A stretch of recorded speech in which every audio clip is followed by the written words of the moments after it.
Hey, it's Dr. Mashburn again. Alright, so I decided to split that nervous system video up a little bit more because it was getting a little long, and I want to give you guys a break. So we're going to continue with the nervous system lab, and let me get it started. And I'm continuing along on the sheet that you have in your lab guide, so if you don't have that, make sure that you download that or print that off so that you can follow along. Again, if it's in the lab guide, it's fair game. Don't go learning stuff not in the lab guide. Just learn the stuff that you have to know. Don't learn extra.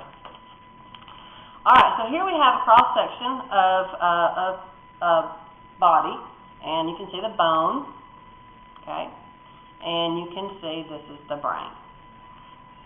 And it kind of is up here in this little sac. Hopefully you've learned about the meninges. You have your dura mater, arachnoid mater, and pia mater that are surrounding the brain and the spinal cord. And the brain's just kind of up there in its own this little sac, and it's surrounded by what's called CSF, or cerebrospinal fluid. So it's kind of floating up in there. And we're looking at a cross section. Here's the nose. So this is your front side or your anterior side, or your frontal. This is your frontal bone to give you your orientation. This is your occipital bone back here. And your brain is sitting up inside there. And so we're going to talk about the different parts of the brain. And the first thing we're going to talk about is the cerebrum. And it's this big pink area. It's basically the big part of your brain. So the big main part of your brain is your cerebrum. And then down here, this brown section, that's your cerebellum. And this should be a lot of repeat stuff, because you've already seen basically a video on brain function and anatomy, and a lot of this we've already talked about. I'm just going to do this with the models instead of with diagrams. And then you have what's called the midbrain or the inner brain, which is up in here. Then you have your pons and your medulla oblongata through this area. When does medulla oblongata, I'm going to throw this out at you to see if you know. When does medulla oblongata turn into spinal cord? Because on the model, if you look at a model, and I've got one right here with me. If you're looking at a model, here's your cerebrum, and then your cerebellum is going to be back on the back. You see, it's your cross section. So you've got your pons, you've got your medulla. When does it become the spinal cord anatomically? Do you remember any landmark that might go, ooh, that's going to become spinal cord? Think about the skull. When your medulla oblongata, anything above the foramen magnum of the occipital bone, anything above that is going to be medulla oblongata. Anything below that is when it becomes spinal cord. So your spinal cord is as the spinal cord exits the foramen magnum, it becomes spinal cord. Above that is the medulla oblongata. All right, so here's our brain. So here's the big section. This is your cerebrum. This is your cerebellum. And then your brainstem is kind of in this region here.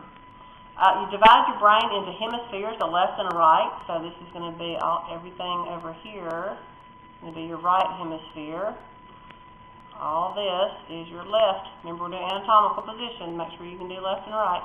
This is your left hemisphere. If you take the brain and flip it up and you're looking up underneath it, here's your cerebellum, here's your cerebrum. Again, if you're looking from the back, here's the cerebellum and the cerebrum. And you can see there's a nice division of left and right. So that's our main divisions. I'm going to show you the corpus callosum in just a second. I know it's listed next, but we'll come back to it. You also need to know the 4 lobes of the brain, and luckily, if you remember your bones of your skull, then you got this covered. This lobe is called the frontal lobe. This lobe is the parietal. The lobe on the back, the occipital. And this part here, it's almost like a thumb almost. This is the temporal. So those are your lobes of the brain. And so on a model, on the exam, you may not have this nice color one, okay? But I'll be very specific. I will say, name this lobe, that's frontal. Name this lobe, occipital. Name this lobe, temporal. And I'll go right on top if I want you to do the parietal. So I'll make it obvious. It won't be a guessing game. You'll also notice that the brain has these little folds in it. And purpose of these folds is to basically increase the amount of surface area. You get more brain in a small area if you fold it. So that's what's going on there. And these have specific names. If you look on your list, the gyrus or gyri are the ridges. Okay, so the flat part that you see, and then the sulcus or sulci are the valleys, or the little indentions. Okay, if you have a big valley, we call that a fissure. So a fissure is basically going to separate lobes or hemispheres. You have a longitudinal fissure, which is the main one that separates left and right, so that's your longitudinal fissure. You have a central sulcus, which divides your frontal and parietal lobe. It's really kind of hard to see on the model, but if you use your imagination, there's kind of a deep valley there that divides your frontal from your parietal lobe. You have a lateral sulcus or lateral fissure, you can call it either one, and that's this little valley here. That's your lateral one. It separates your frontal from your temporal lobe. And then you have a transverse fissure. And the transverse fissure is this one across the back here. It separates the cerebellum from the cerebrum. So that's actually a fissure separating the cerebellum and the cerebrum. So those are all your kind of folds and cracks inside the brain. Now, I like this picture. This is a cross-section kind of looking down on the brain. And you can see here the rest of that lateral fissure dividing the brain into left and right. And you can see some of these little folds coming in, these little sulci. Here's a deeper one, that'd be a deeper fissure. That would be where the temporal lobe is. And you'll notice there's two different colors here. Well, remember when the spinal cord had gray and white matter? Well, the brain does too. So the white, you have myelin, gives it that white color, because myelin's basically fat, and fat's kind of a white color. Think about a steak, all that white stuff on a steak, that's just fat. And then the pinky stuff, that's called the gray matter. So again, white matter's myelinated, gray matter's not. Now, something should jump out at you compared to the spinal cord. Let's think about what the spinal cord looks like. You have that butterfly in the middle. This was the gray matter, and this was the white matter, right? On the brain, it's the opposite. The gray matter is on the outside, and the white matter is on the inside. Okay? So when you look at a brain, you can actually see gray matter. All right. We also call the gray matter the cerebral cortex, and the white matter we call the cerebral medulla. And a lot of organs have something called a cortex and a medulla. The cortex is always going to be the outside, and the medulla is always going to be the inside. So one day you're going to learn about adrenal glands. It's got an adrenal cortex and an adrenal medulla. The adrenal cortex is the outside, adrenal medulla is the inside. Alright, so now we've got to go. We've got to basically peel away. We're going to take all the cerebrum off, and we're going to see what's left. We're going to look inside. Remember I said we're going to talk about the corpus callosum? That's this thing right here. So this white thing is basically a bundle of myelinated or nerve tracts that allow the left and right side to communicate. If you think back to a little bit you know about the nervous system, the left side of your brain controls the right side of your body. There's got to be a way for that information to cross over. So this white area is called the corpus callosum, and that's basically where that crossover occurs. So now we're going to talk about the diencephalon, or also called the interbrain. And so that's all this area. If I peeled away the cerebellum, that's kind of what's left up inside there. So I've got a model. So I'm going to basically peel away. So here's my cerebellum. I'm going to peel it away.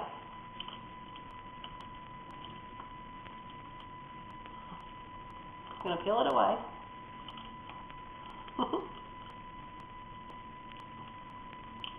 There we go. And this is what's left. So we've peeled away the cerebellum, and now we're seeing basically the interbrain or diencephalon. And so the diencephalon has the thalamus, and so this round area up inside here, kind of rounded area in here, up in here. Better to see it here, and here. This is thalamus, okay? Then you have the hypothalamus. And the hypothalamus, if you were to draw a W and kind of fill it in, hypo means below, so this would be the hypothalamus here. So if you look on this little model, the thalamus is this little pink area here, then the hypothalamus is going to be this little white section here, so below the thalamus. You also have what's called the pineal gland, and let me get an eraser. There we go. The pineal gland, and it makes melatonin, not melanin. Melanin was what gave skin color. Melatonin has to do with sleep. And the pineal gland is right here and right here. It's kind of, on the model, it looks kind of like it's connected to a little pink hair there. So that's your pineal gland. So it kind of separates, kind of between the thalamus and the hypothalamus. You can kind of find it that way. I don't know if I have another picture of anything else. Yeah, I do. Okay, here we go. So here's your thalamus. Okay, here's the pineal gland, and then here is the hypothalamus.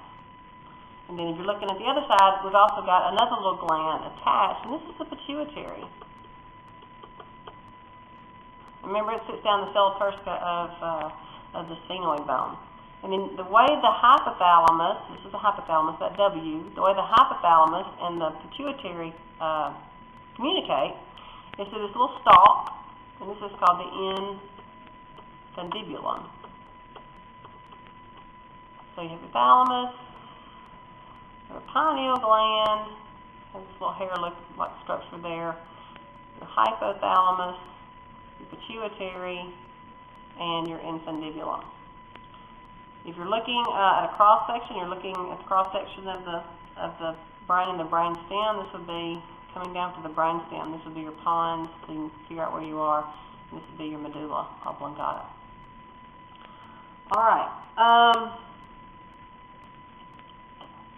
The next section is called the midbrain, or the brain stem. There's three parts to the brain stem. Let me erase this again. So if you look, there's three parts of brain stem. You have the midbrain, the pons, and the medulla. So here's your pons, and here's your medulla. The midbrain is that section that's kind of underneath the hypothalamus and above the pons. So this would be considered your midbrain. Let me go to another picture. So this region through here is your midbrain. And the last thing that you have to know, I'll come back. Let's not skip cerebellum. I'll come back to that. Let me cover this one more thing. I'll come back to cerebellum. So the last part you have to know is as part of the midbrain is the corpora quadrigemina. I'm going to spell that for you. Corpora quadrigemina. So corpora, like Corpus Christi, corpora means body. Gemini is the twins. Quad means four. So these are the four twin bodies. And so on the midbrain, which this is the midbrain, on the back side, on the posterior side, you have these four twin bodies. And that's your corpora quadrigemina. Okay, so this is looking at the front. This is the anterior side. This is the posterior side. So here's your pons. Here's your medulla oblongata. Here's your midbrain. Your pituitary would be hanging down about right here. The thalamus. Turn it around on the back side. Pons is back in here. The medulla is hanging down below. And you're looking at your back side, corpora quadrigemina. Now, you see these little flat areas here. These are your cerebellar peduncles. What are they? Let's go back to our cerebellum because I skipped that. So here's your cerebellum hanging off down below the brain. This is a cross-section of it, so you can see inside of it. It has to be able to connect to the brainstem, right? So the way the cerebellum connects to the brainstem is through these cerebellar peduncles. So the cerebellar peduncles are how the cerebellum and the brainstem are connected. And so here's the cerebellum. So that's one of those connection points or crossover points. Now notice on the cerebellum, it's got this nice little design. It's called the arbor vitae, which means tree of life. That means tree things alive. It looks like a little tree. And what makes the design, that's the white matter. Okay, and then all the brown stuff, that's the gray matter. So what makes that little design is your white matter, and all the other stuff is the white matter. That's called the arbovita. So the white matter is the arbovita, making that little design. All right, did I skip anything? I don't think so. Oh, yeah, I did. Ventricles, sorry. One more thing. Inside the brain, you have what are called the ventricles. Okay? And ventricle just means chamber. Like you have chambers in your heart, which are called ventricles. And these are just spaces. And there's cerebral spinal fluid, CSF, in those spaces. Okay, so it's basically you have CSF floating around inside or going through these ventricles. And so when you look at a brain, basically what happens is there's these little spaces, and that's going to be filled with cerebrospinal fluid, and those are your ventricles. And so what they've done is taken a brain and basically inserted plastic inside those spaces, let that harden, and they peel the brain away.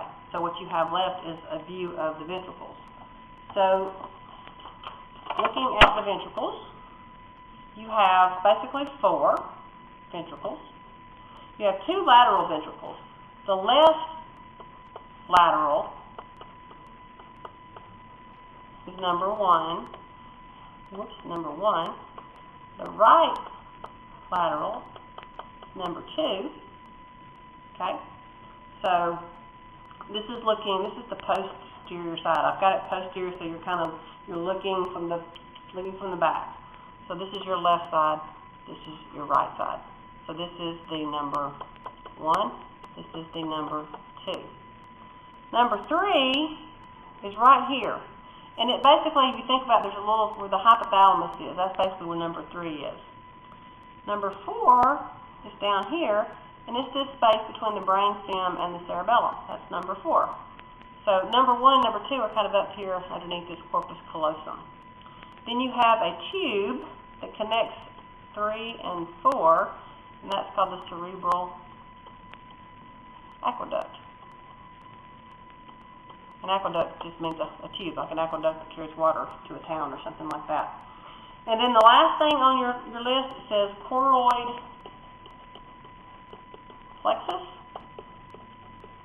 And so on the ventricle, you see this little pink bubblegum looking stuff? That's the actual choroid plexus. That's the little bed, the little capillary type bed that makes the CSF. And so the ventricles have this choroid plexus lining them. It makes the CSF, and then then the ventricles fill up with this fluid. So your choroid plexus is where the cerebrospinal fluid comes from. Since you guys can't do the sheep brain dissection, I have included a couple of pictures for you so that you can kind of see what these structures look like in real life. So take some time, you can identify these same structures on an actual brain and not just a model. And there's plenty of pictures on the internet too, or in your MyNP place that has some pictures if you want to see some cadaver brain and find these structures as well. But I'll test you using the models or diagrams. Alright, so the next time you see me, I'm going to do the special senses, and that will be the last lab that you have for this unit.